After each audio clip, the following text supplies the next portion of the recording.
আজ শুক্রবার, অফিস থেকে বাড়ি ফিরে গরম গরম চা নিয়ে বসেছি। যেহেতু আজ শুক্রবার, তাই আগামী কাল থেকে রবিবার পর্যন্ত অফিস বন্ধ থাকবে। তাই ভাবলাম টিয়া আর প্রিয়াকে বাড়িতে ডেকে নিই। সন্ধ্যের এই আড্ডাটা মায়ের হাতের গরম গরম চায়ের সঙ্গে বেশ দারুণ কাটবে। আসলে অফিসের কাজের চাপে ঠিকমতো আর ফ্যামিলি বন্ধু বান্ধবদের সময় দিতে পারি না। মনোরঞ্জনের জন্য কোথাও যে ঘুরতে যাব, তারও উপায় নেই, কারণ ছুটির দিনগুলোতেও কাজের আর শেষ থাকে না। জানলার ধারে বসে চায়ে চুমুক দিতে দিতে বাইরের দৃশ্য দেখছিলাম।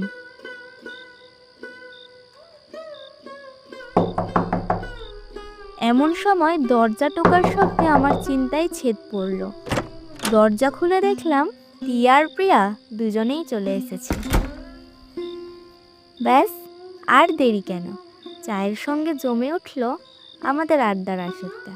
প্রিয়া বলল, বহুদিন কোথাও ঘুরতে যাওয়া হয়নি, চল না 2-1 দিনের জন্য কোথাও গিয়ে ঘুরে আসি। সেই অফিস জয়েন করার পর থেকে তো কোথাও যাওয়াই হয়নি। কোথায় আর যাব, অফিস তো মাত্র 2 দিনই ছুটি। চল তাহলে লং ড্রাইভে একদিন বের হই, আর না হলে চল আশপাশ থেকে কোথাও পিকনিক করে আসি। এক কাজ করা যাক, আমার কাছে একটা দারুণ আইডিয়া আছে। তোদের মনে আছে কিছুদিন আগে নিউজ পেপারে নিশিপুরে বাংলো বাড়িটার ব্যাপারে একটা খবর উঠে এসেছিল? ওই বাড়িতে নাকি প্রেত আত্মাদের আনাগোনা হয়।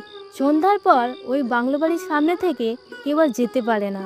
তার সাথে এটাও জানানো হয়েছে, কেউ যদি ওই বাড়িতে একটা রাত কাটাতে পারে তাহলে পুরো বাড়িটা তাকে পুরস্কার হিসেবে দিয়ে দেওয়া হবে। চল আমরা কোথাও ঘুরতে না গিয়ে ওই বাংলো বাড়িটাই যাই। না না না বাবা, আমি কোথাও যাব না। পাগলামি করিস না টিয়া, ওইসব ভূতুরে জায়গায় আমি বাবা মরতে যেতে পারবো না। ঠিক আছে, তোরা কেউ না গেলেও আমি তো ওখানে যাচ্ছি, কারণ আজকালকার দিনে এসব ভূত পেত বলে কিছু হয় না, আর ওগুলো সব মানুষের মতিভ্রম। আর লোকে তোকে ঠিক কথাই বলে, তুই একটা ভিতর ডিম। ব্যাস ব্যাস, অনেক হয়েছে, এবার থাম তোরা। কেন নিজেদের মধ্যে ঝামেলা করছিস? ভূত প্রেত যে সত্যিই আছে তা আমি অস্বীকার করছি না, কিন্তু নিউজ পেপারে উঠে আসা খবরটা কতটা সত্যি তা তো আমরা যাচাই করতেই পারি, তাই না? কাল সকালেই আমরা গাড়ি নিয়ে বেরোচ্ছি। শহরের যানজট কলহপূর্ণ এলাকা ছাড়িয়ে পা রেখেছি গ্রামেরই এক নিরিবিলি কাঁচামাটির পথে। রাস্তাটা যদিও একটু ভাঙাচোরা, তবে এই শান্ত পরিবেশটি মনের মধ্যে বেশ প্রশান্তি এনে দিয়েছে।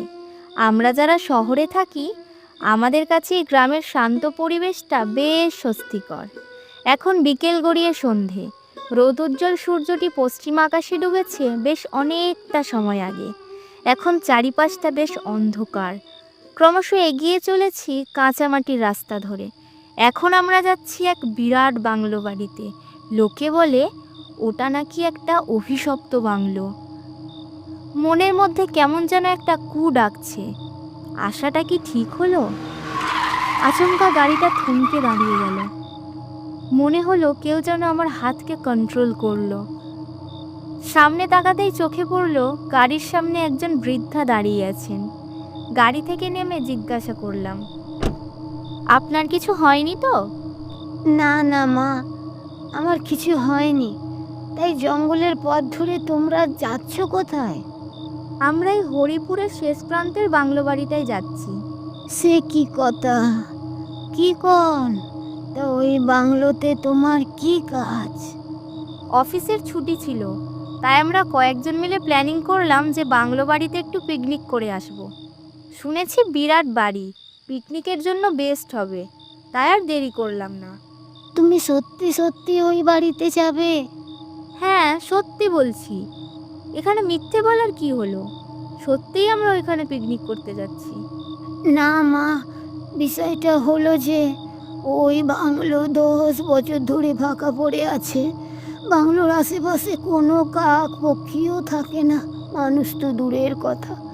এর মাঝে বেশ কয়েকটা পরিবারও এখানে পিকনিক করতে এসেছিল, কিন্তু তাদের কাউকেই আর পাওয়া যায়নি। কেন, কি সমস্যা? পাওয়া যায়নি মানে? যারা ওই অভিশপ্ত বাড়িতে পা রেখেছে তারা আর কেউ ফেরেনি। গাড়ির ভেতর থেকে হঠাৎ টিয়া ডেকে উঠল। ইরা, তুই কি পাগল হয়ে গেছিস? একা একা কার সঙ্গে বকবক করছিস? টিয়ার কথা মতো আশপাশটা তাকিয়ে দেখলাম, সত্যি তো কোথাও কেউ নেই। তাহলে ওই বুড়িমা কোথায় গেল? আচমকা বুকটা ভয়ে কেঁপে উঠল। বেশি দেরি না করে তাড়াতাড়ি গাড়িতে উঠে পড়লাম। ইরা, তুই ঠিক আছিস তো? তোকে এত নার্ভাস মনে হচ্ছে কেন? আমি ঠিক আছি, চিন্তা করিস না। শরীরটা ভীষণ দুর্বল মনে হচ্ছিল, তাই প্রিয়াই ডাইভ করছিল। হঠাৎ প্রিয়া গাড়ি থামিয়ে বাইরে বেরিয়ে গেল। আমরাও হন্ততন্ত করে বাইরে বেরিয়ে গেলাম। কি রে প্রিয়া, কি হয়েছে? বাইরে কেন বেরিয়ে এলি? আমি যাব না, আমি কোথাও যাব না, আমি বাড়ি যাব, আমি বাড়ি যাব। আমি তোদের বলেছিলাম একটা কিছু গন্ডগোল হবে। এটা একটা ভুতুড়ে জায়গায় ঢুকে পড়েছি আমরা, এখান থেকে বেরোবো কিভাবে? ব্যাস, আবার শুরু হয়ে গেল ভুলভাল বলা। প্রিয়া, তুই এখানেই মুখ বন্ধ করবি নাকি এই অন্ধকার জঙ্গলে তোকে রেখে চলে যাব? কি চাস তুই বল? এরা তুই আমার কথা বিশ্বাস কর, আমি তোকে সত্যি বলছি, এটা কোনো ভুতুড়ে এলাকা। গাড়ি চালানো যেখান থেকে শুরু করছি সেখানে এসেই থামছে। কিছুতে একটা গন্ডগোল হচ্ছে আমাদের সঙ্গে, তুই বিশ্বাস কর ইরা, আমি সত্যি বলছি। ইরা, ওই দেখ, জঙ্গলের ভিতর একটা বড় বাড়ি দেখা যাচ্ছে। চল আমরা যাই, মনে হচ্ছে এটাই সেই বাংলো বাড়িটা।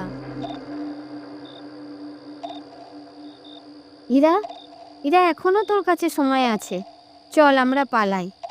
ওই বাড়িতে আমি কিছুতেই যাব না, তোরা যা, আমি এখানেই গাড়িতে অপেক্ষা করছি। প্রিয়া, তুই চিন্তা করিস না, আমাদের কিছু হবে না, আয় আমাদের সাথে। আমরা সবাই মিলে বাংলো বাড়িটার দিকে এগিয়ে গেলাম। এদিকে অন্ধকার বেশ গাঢ় হতে শুরু করেছে।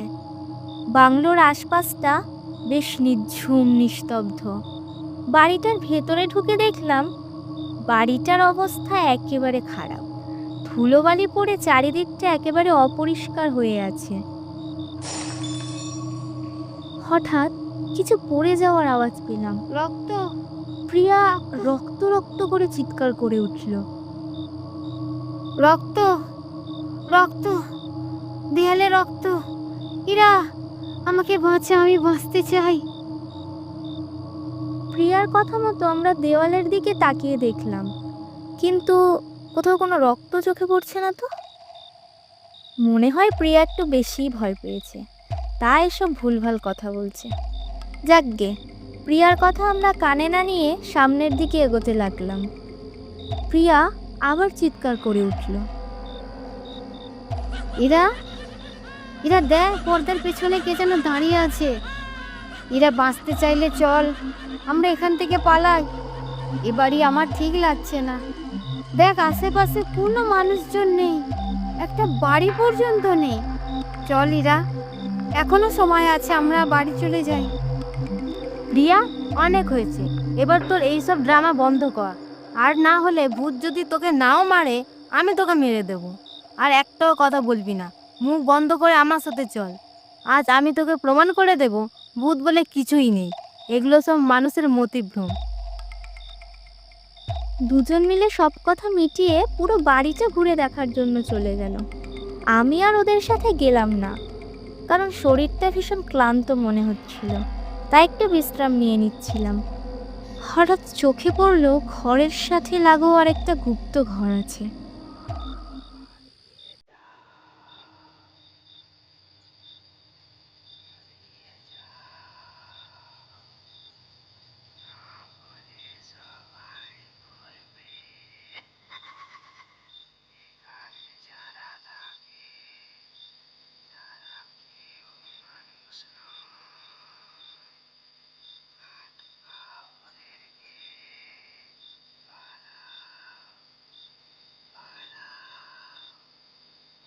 এই আওয়াজটা শুনে আমার বুকের ভেতরটা কেমন যেন কেঁপে উঠল। তাহলে প্রিয়া যা ভেবেছিল তাই হলো? যে করেই হোক এই বাড়ি থেকে আমাদের বেরোতেই হবে। হন্ততন্ত হয়ে প্রিয়া আর তিয়াকে খুঁজতে গেলাম, গিয়ে যা দেখলাম, পায়ের তলা থেকে মাটি সরে গেল আমার। এ কি, প্রিয়া আর তিয়া কার সাথে বসে কথা বলছে? এই বাড়িতে তো কোনো মানুষ থাকে না, তাহলে এটা কে? একটুও বুঝতে দেরি হলো না, এটা কোনো মানুষরূপী ভূত। তিয়া, তোরা তাড়াতাড়ি ওখান থেকে পালা, তোরা যার সাথে কথা বলছিস সে কোনো মানুষ না। বলার সঙ্গে সঙ্গে ঘরের সমস্ত লাইট বন্ধ হয়ে গেল, আর সেই ভূতটাও নিজের আসল রূপে ফিরে এলো। দাঁড়াও, কোথায় পালাচ্ছ? এখানে যারা আসে তারা নিজের ইচ্ছায় আসে, কিন্তু নিজের ইচ্ছায় কেউ এখান থেকে যেতে পারে না। আমার মা তোমাদের অনেকবার বারণ করেছিল, কিন্তু তারপরও তোমরা তা শোনোনি। জোর করে এই বাড়িতে এসেছো, কিন্তু এইবার তোমাদের তো মরতেই হবে। তোমার মা বারণ করেছিল মানে? হ্যাঁ, আমার মা। তোমাদের ওই বাগানে যে বৃদ্ধার সঙ্গে দেখা হয়েছিল সেটাই আমার মা। আমরা অনেক গরিব ছিলাম, পেটের জ্বালায় দুবেলা দুমুঠো খাবারের জন্য আমাদের অনেক লড়াই করতে হতো। এমন অনেক দিন গেছে আমরা খেতে পাইনি। ছোটবেলায় আমাদের বাবা মারা গেছেন। আমরা দু ভাই মায়ের সঙ্গেই থাকতাম এই জমিদার বাড়িতে। আমরা তিনজনই খাবার বানানোর কাজ করতাম। যেটুকু টাকা হাতে আসতো দুবেলা খেয়েই শেষ হয়ে যেত। সব ঠিকঠাকই চলছিল। হঠাৎ একদিন জমিদার বাবুর সুন্দরী মেয়েকে দেখে আমার ভাই ভালোবেসে ফেলে থাকে, আর সেই দিন থেকেই সে রুক্মিণীকে পাওয়ার জন্য পাগল হয়ে যায়।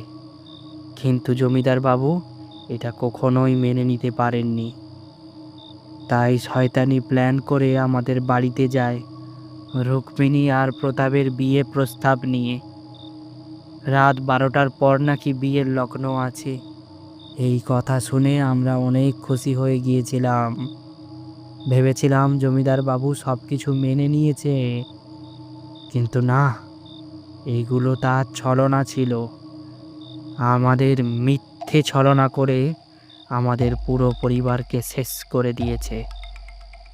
আর তারপর থেকেই আমরা এখানেই থাকি। আজও আমার ভাই প্রতাপ রুক্মিণীকে পাওয়ার জন্য পাগল।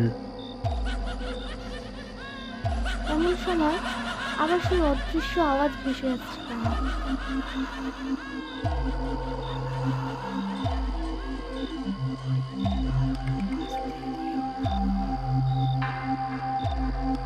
প্রাণ বাঁচাতে আমরা তিনজনেই দৌড় দিলাম। এদিকে ঘড়িতে 12টা বাজতে আর খুব বেশি দেরি নেই। এ কি, বাড়ির যেদিকেই যাই সেই ঘুরে ফিরে এক জায়গাতে আসছি। টিয়া ঠিকই বলেছিল, ওর কথা শোনা উচিত ছিল আমাদের। কিন্তু এখন এখান থেকে বেরোবো কিভাবে? বাড়ির সব দরজাই তো বন্ধ। এরা, তবে কি আমরা সবাই মরে যাব? একটাও কি উপায় নেই এখান থেকে বেরোনোর? প্লিজ ইরা, কিছু কর, কিছু কর প্লিজ। না না, এখনো সব শেষ হয়ে যায়নি। যে করেই হোক বাড়ির লোকের সাথে কন্ট্যাক্ট করতেই হবে। আচ্ছা, তোদের কারোর ফোনে নেটওয়ার্ক আছে? না ইরা, না, এখানে কোনো নেটওয়ার্ক নেই। আমাদের হাল ছেড়ে দিলে হবে না, শেষ পর্যন্ত কিছু একটা করতেই হবে এখান থেকে বেরোনোর জন্য। প্লিজ চল, আমরা ছাদে যাব। আমরা এখন নিচে আছি, হয়তো সেই জন্যই নেটওয়ার্ক পাচ্ছে না। ছাদে গেলে নেটওয়ার্ক পেলেও পেতে পারি। প্লিজ তোরা আমার সঙ্গে চল, একবার শেষ চেষ্টাটুকু করি প্লিজ। আজ আমাদের এই অবস্থা শুধুমাত্র এই টিয়াটার জন্য। টিয়া যদি জোর না করতো তাহলে আজকে আমাদের এই অবস্থা হতো না। প্লিজ স্টপ, এখন আমাদের দোষ দেওয়ার সময় না। এখন যে করেই হোক এখান থেকে আমাদের বাইরে বেরোতে হবে, না হলে আমরা সবাই মারা পড়ব। আর শোন, একা একা কেউ কোথাও যাবি না। যতই ভয় পাস, একা কোথাও যাবি না, আয় আমার সাথে। আবার আবার সেই অদৃশ্য আওয়াজ ভেসে এলো কানে। আর বেশি বাকি নেই, সে আসছে, সে আসছে, ওই তো সে আসছে। হঠাৎ টিয়া বাঁচাও বলে চিৎকার করে উঠল। পেছন দিকে তাকিয়ে দেখলাম টিয়া আর বেঁচে নেই। সেই আত্মা টিয়াকে মেরে ফেলেছে। এরা এরা টিয়াকেও মেরে দিল, আমাদেরকেও মেরে দেবে, আমরা কেউ বাঁচব না। এবার মনে হচ্ছে সত্যি আর কিছু করার নেই। প্রতাপ আমাদের কাউকে ছাড়বে না, কারণ 12টা বাজতে আর মাত্র 3 মিনিট বাকি আছে। আর কিছুক্ষণ পরে আমরা সবাই মরে যাব। মনের মধ্যে বাঁচার আশাটুকুও মরে গেছে। হঠাৎ এমন সময় একজন বৃদ্ধ লোক আমার সামনে এসে হাজির হলো আর আমাদের বলল, তোমরা এক্ষুনি এখান থেকে পালাও, কারণ ঘড়িতে যখনই 12টা বেজে যাবে তোমরা চাইলেও এখান থেকে বেরোতে পারবে না। আজ থেকে প্রায় 3 বছর আগে আজকের দিনে আমার স্ত্রী আর আমার মেয়ে মায়াকে নিয়ে সপরিবারে এখানে পিকনিক করতে এসেছিলাম। আমি আর আমার স্ত্রী রাজি ছিলাম না, কিন্তু আমার মেয়ে জেদ করলো, তাই বাধ্য হয়ে এখানে এসেছিলাম। কিন্তু ওই রাক্ষস প্রতাপ আমাদের সুখের পরিবারকে পুরো শেষ করে দিয়েছে। আমার মেয়ের সাথে যা হয়েছে আমি আর কারোর সাথে হতে দেব না। যাও, তোমরা পালাও, তোমাদের কোনো ক্ষতি হতে দেব না। ওই শয়তান প্রতাপকে আমি দেখে নেব। যাও, তোমরা পালাও, তোমাদের হাতে আর 1 মিনিট সময় আছে। ওই পেছনের দরজা থেকে পালাও। প্রাণ বাঁচাতে পেছনের দরজা থেকে আমরা ছুটে বেরিয়ে এলাম। শেষ পর্যন্ত আমি আর প্রিয়া বেঁচে গেলাম। জীবন আর মৃত্যুর মাঝখানে কেবলমাত্র 1 মিনিটই ছিল। আর 1 মিনিট দেরি হয়ে গেলে আমরা আর কেউই বাঁচতাম না। কিন্তু টিয়া, ও আজ আমাদের মধ্যে নেই।